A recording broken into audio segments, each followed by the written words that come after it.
The prophet Ezekiel was taken somewhere no man would ever want to stand. A valley, silent, desolate.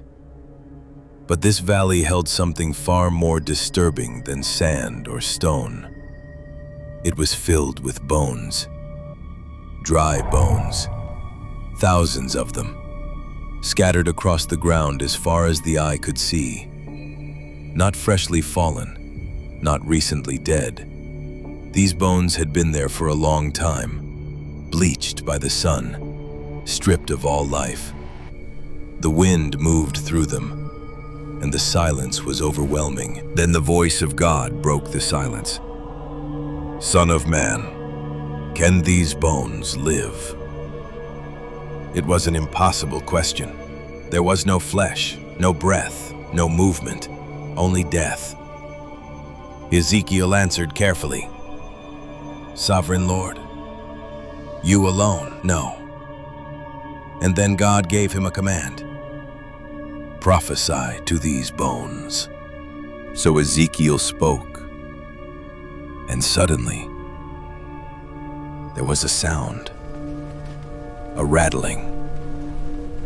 At first it was distant, subtle, but then the ground began to tremble. The bones started to move. Skulls turned, ribs shifted, fragments scraped across the earth, bone to bone, piece by piece. They came together. The valley that had been silent was now alive with movement. Spines lifted from the dust, skulls locked into place, arms formed, legs rose. Where there had only been scattered remains, skeletons stood, an entire valley transforming before his eyes. But the vision was not finished. The bones had come together.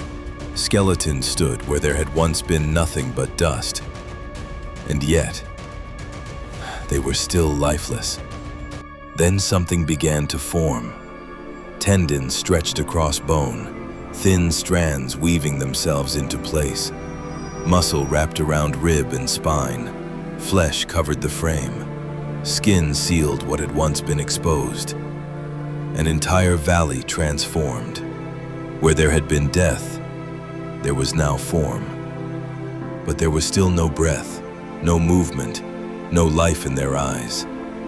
They stood there, perfectly formed, perfectly silent, waiting.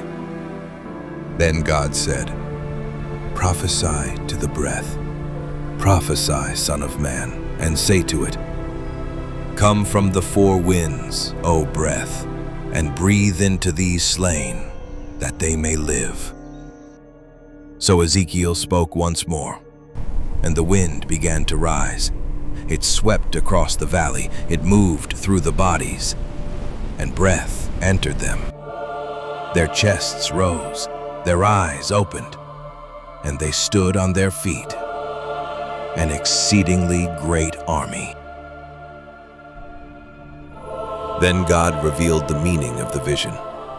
These bones are the whole house of Israel, a people who believed they were cut off, a nation that thought its hope was gone.